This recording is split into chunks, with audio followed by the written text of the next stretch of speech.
Hello my dear friends, you're in the Military Summary channel, and today we will discuss the situation in Ukraine on the 15th of January of 2026. Today we have a lot of very interesting updates, so let's start. And first we're going to talk about Russia, because during the previous 24 hours lots of very important statements were made by the President of the Russian Federation. First, there was a statement made by the Kremlin spokesman Peskov. He stated that the Putin will address ambassadors on foreign policy at the credential ceremony, and later he emphasized that Kremlin agrees with Trump's position that Zelensky is holding up the peace process. The situation for the Kyiv regime is deteriorating daily, and the decision-making corridor is narrowing. It's time for Zelensky to take responsibility for making peace-promoting decisions, but he's not doing so. Russia hasn't received a US response to Putin's initiative to extend the New START treaty, but is awaiting one. A more favorable New START treaty would be needed for everyone, but developing one is a complex and lengthy process. And later, the President of the Russian Federation made lots of very interesting statements, and those were not just like regular statements. That was something like the final message to Ukraine and to Zelensky. For the sake of a settlement in Ukraine, we must return to discussing Russia's initiatives for a new and just security architecture. So the most important thing is not like to return to discussing initiatives for new and just security achievement architecture. He's saying about the Russian position, which means that this is something like an ultimatum to the Western countries, to Ukraine as well. A peaceful settlement in Ukraine must be achieved as soon as possible. The Ukrainian crisis is a direct consequence of years of ignoring Russia's rights and NATO's advance towards its borders, contrary to public promises made to Moscow. Russia will continue to consistently pursue its goals in Ukraine. The international situation is deteriorating. Dozens of countries are suffering from the infringement of their sovereignty. Russia will always pursue a balanced course, and it committed to a multipolar world.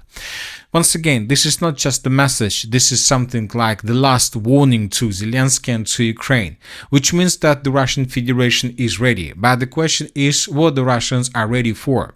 During the previous 24 hours, we received lots of source reports that Russians began the relocation of Tu-95 MS strategic bombers from the Ukraine air base to airfields closer to Ukraine, and this process has been detected. The Russians are massing their forces in the north of the Russian Federation and on the territory of the city of Saratov, with the purpose to attack Ukraine with hundreds of drones and dozens of missiles. Most likely the next strike are going to be one of the most powerful since the beginning of the special military operation, because the situation in the Ukraine's energy sector is critical. Ukraine has huge problems with the city of Kyiv, with the city of Kharkiv. By the way, today we received the report that the Russians launched up to 5 Iskander missiles, and as a result of this attack, the Kharkiv power station was completely destroyed without any chances to restore this. Later, a mayor of the city of Kharkiv confirmed this information. Furthermore, there are huge problems with the Odessa region, and of course there are huge problems with the cities of Dnipro and Zaporozhye. But once again, the biggest problem, of course, is with the city of Kyiv. And so once again, what the Russians are ready for? For another massive attack? Yes, they're ready for this, but they were ready for this attack probably more than 100 times before, and they will be ready for another 100 times in the future. So the thing is that the Russians are ready for complete destruction, or not just, maybe not complete destruction, but for dealing significant damage to the entire energy infrastructure that can lead to collapse and the fragmentation of the entire energy system of Ukraine into smaller pieces. At the same time, we see that Zelensky is not going to fall back. He's not going to give up, and he's going to fight. And during the previous 24 hours, pro-Ukrainian sources published lots of videos of their new system. This video shows us the work, the anti-drone drone in action. Here we can see the Russian Guran drone that was flying probably somewhere above the city of Kyiv. And here we can see the moment when the anti-drone drone of the armored forces of Ukraine destroyed that Guran drone. The pro-Ukrainian sources are saying that during this period, during this test period, they managed to bring down 10 out of 10 grand drones that were flying above the city of Kiev. So it means that Ukrainians are showing their possibilities, and they're showing how exactly the Ukrainians are planning to repel the upcoming attack that is going to take place within maybe even hours. And this is not the only video that was published by pro-Ukrainian sources. This is another video published this evening. Here we can see the same situation. Here we can see the Russian grand drone that most likely was flying above the city of Kiev, and here we can see the anti-drone drone that was flying right behind. And this is the moments when the anti-drone drone had hit the Russian drone, but for some reason the camera went in other direction, and then we can see explosion. So telling the truth, we don't see the moment when the anti-drone drone attacked the grand drone, but the author of this video says that this is exactly what happened there. So very interesting video and very situation. So anyway, this is the situation, and this is how Ukrainians are planning to repel the possible and upcoming massive attack from the Russian side. And this is going to be not just the strongest and probably the most powerful attack carried out by the Russians since the beginning of the special military operation. This is going to be something like a final duel between the Russia's military capabilities. We're talking about missiles, ballistic missiles, hypersonic missiles, cruise missiles, drones, different types of drones of different generations, and Ukraine's air defense system that has probably several Patriot systems, just regular missiles, and these anti-drone drones. So this is going to be a duel, and most likely this is not just a duel. This is something like the moment when Ukraine is going to show the European countries the capabilities of this system. And if Ukrainians, if Ukraine is able to confirm and to approve this system, most likely then we might see some changes. But obviously, anyway, it will take time. So let's wait and see what is going to be next. Let's wait and see how this duel is going to happen, how this duel is going to take place, because most likely this attack is going to take place within the next day or two, and then we will understand everything. Now let's discuss the situation on the ground, and first let's talk about the northern direction. During the previous 24 hours we had lots of changes, and first let's talk about the Sumy direction. I would like to remind you that yesterday the Minister of Defense of the Russian Federation stated that as a result of clashes the Russians managed to improve their position significantly around the settlement by the name of Komarovka. Based on the report that was published yesterday by the Minister of Defense, we adjusted the map, and today neutral mapper added additional changes, and according to his information, the Russians managed to improve their positions, and now the Russians are advancing further in the direction of the settlement by the name of Bila Bereza, which is the second settlement in the northern parts of the Sumy region where the Russians managed to improve their positions. As for the original Sumy direction, during the previous 24 hours, we haven't received anything special, just several FPV drone attacks on the equipment and vehicles of the armored forces of Ukraine that were heading towards the line of combat contact along the second line of defense. So these are the moments and these are the episodes we're talking about. The Russians were attacking everything along and through this second defense layer. As for the Kharkiv direction, during the previous 24 hours, we received lots of updates. Once again, the most important is that Russians, as a result of attack, as a result of 5 strikes with 5 missiles, the Russians managed to destroy the Kharkiv power station number 5, at least according to the local sources, which means that in the coming days, huge problems we'll see in this area as well. At the same time, we see that the Russians are intensifying their offensive operation along the border. During the previous 24 hours, for the first time, probably for 2 years, the Russians attacked the territory around the settlement of Izbitska with heavy artillery system, towed flamethrower system, which means that most likely the Russians are planning to begin offensive operation in this area, so on the Ukrainian side of the river of Seversky Donetsk, and most likely the Russians, maybe the Russians have some plans to combine and to unite these two footholds around the settlement of Liptsy and the city of Volchansk. So they're going to create a huge big zone and that buffer zone, and then to continue advancing further in the southern direction from these positions. As for the original Volchansk direction, during the previous 12 hours, 24 hours, additional changes were recorded. This is the situation by the end of the 14th of January, and this is the end of the 15th of January. The Russians improved their positions around the settlement of Grafsky. Basically, the settlement was caught by the Russians in pincers. Now Ukrainians either will fall back from this territory in the southern direction, or they will stay there and they will try to cross the river of Seversky Donetsk in the direction of this huge forest, which is most likely more problematic. Anyway, in coming days, most likely the Russians will improve their positions there. Furthermore, the Russians continue clashes and assault operation in the territory of the settlement of Volchansky Hutory. Very reliable pro-Russian sources reported that during the previous 24 hours, the Russians managed to improve their position significantly. If this information is correct, then most likely in coming days, the Minister of Defense of the Russian Federation will also confirm this information. As for the Minister of Defense and the Chief of the General Staff of the Armed Forces of the Russian Federation, during the previous 24 hours, we received a very important update from the area of responsibility of the Group of Forces Center.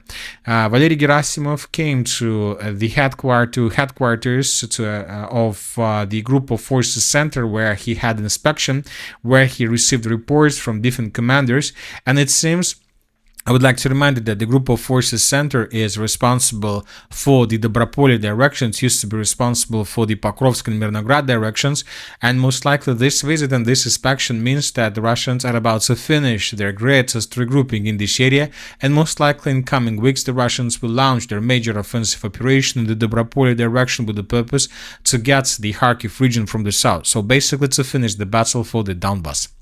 Now, let's return a bit back and let's continue with the Kupiansk direction. During the previous 24 hours, lots of important things were recorded. First of all, the Russians continued or started once over to bomb and attack the logistic of Ukraine in this area. So now everything that we used to see in August or in September of 2025 is happening once again. The Russians are bombing and attacking the bridges and river crossings through the river of Oskol with everything they have. For example, once again, this video was published today. The Russians destroyed the bridge to the southwest of the settlement of Kupiansk-Uzlovoy. Yesterday, I would like to remind you that there was another attack that took place to the west of the city of Kupiansk-Uzlovoy. Here we can see almost the same story. The Russians discovered the bridge and then the Russians destroyed this bridge with missile attack or with aviation strike. So now the Russians are doing the same thing that they used to do 6 months ago. This is the fifth battle for the city of Kupiansk and for the Kupiansk agglomeration. Now the Russians are trying to establish complete control over the Ukraine's logistics in this area, while the Russian forces are trying to attack the cities of Kupiansk and Kupiansk-Uzlovoy.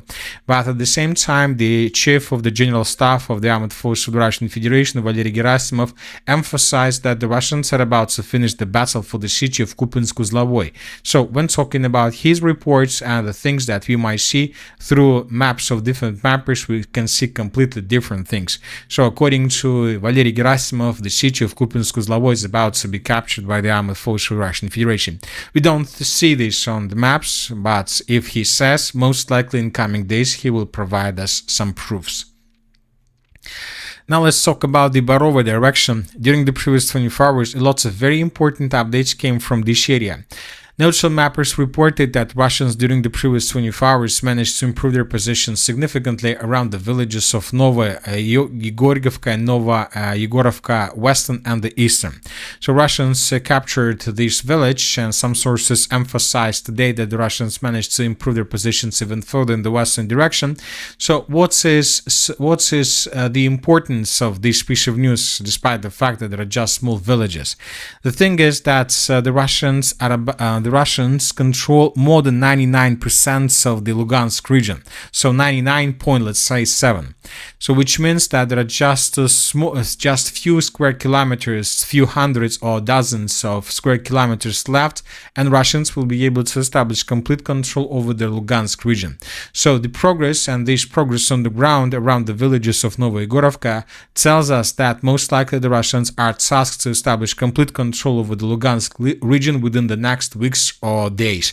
And then Russians, of course, will announce this, and this will be something like a very huge media victory. So we believe that in coming days the Russians will announce about this, about complete control over the Lugansk region. For this purpose, they need to secure the territory around the villages of Nova Yegorovka, and according to different sources, this has already happened.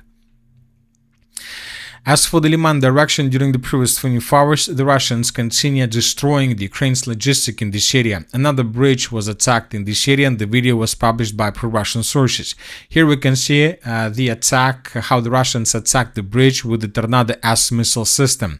As you can see, as a result of this attack, the bridge has completely disappeared.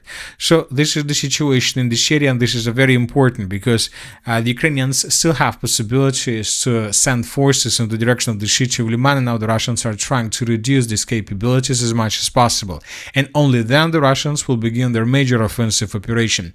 There are clashes already along the city limits, but without additional and huge changes in the direction of the central part of the settlement. But due to this situation with Ukraine's logistics, most likely this is going to happen very soon. As for the Slavian's direction, during the previous 24 hours, huge changes were recorded in the area of the villages of Dibrovo and Ozerna. So these are the changes on the ground between the dates. This is the end of the 14th of January, and this is the end of the 15th. The Russians, according to pro-Ukrainian sources, managed to improve their position significantly. During the previous day, pro-Ukrainian sources published lots of videos of how they were attacking with drones the armed force of the Russian Federation through these two villages. This is the first episode, and this episode was geolocated. These are exactly the buildings that were attacked by the Ukrainian FPV drone operator. And here we have two more videos published from the southwest and the central parts of the settlement of Dibrovo. Here we can see the same story. The Ukrainians were bombing and attacking positions of the armed force of Ukraine in this area with artillery and FPV drone attacks, and these episodes took place in this area.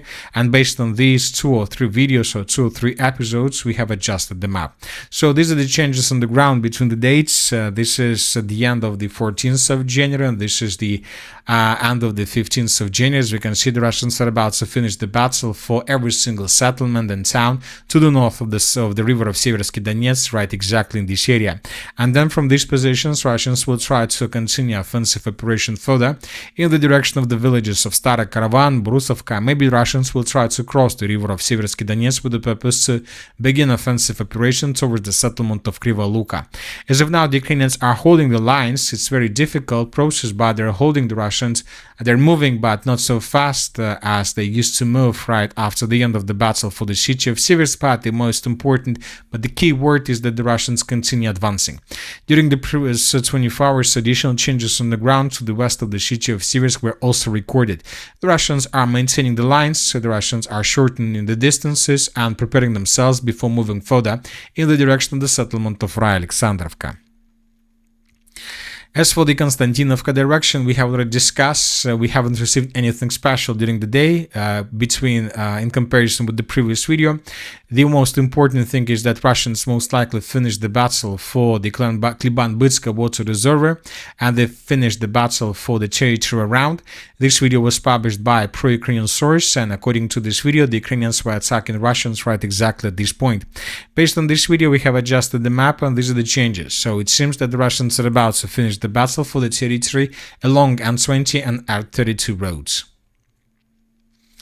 As for the Dobropolye direction, as we discussed minutes ago, the chief of the general staff of the armed forces of the Russian Federation came to inspect the group of forces center, which used to be responsible for the Pokrovsk and Milnograd directions. Now the same group of forces is responsible for the Dobropolye offensive operation, and the visit of the chief of general staff means that in coming days the major offensive operation is going to start. As for the Zaporozhye direction, during the previous 24 hours, lots of changes were recorded both from the western and the eastern directions.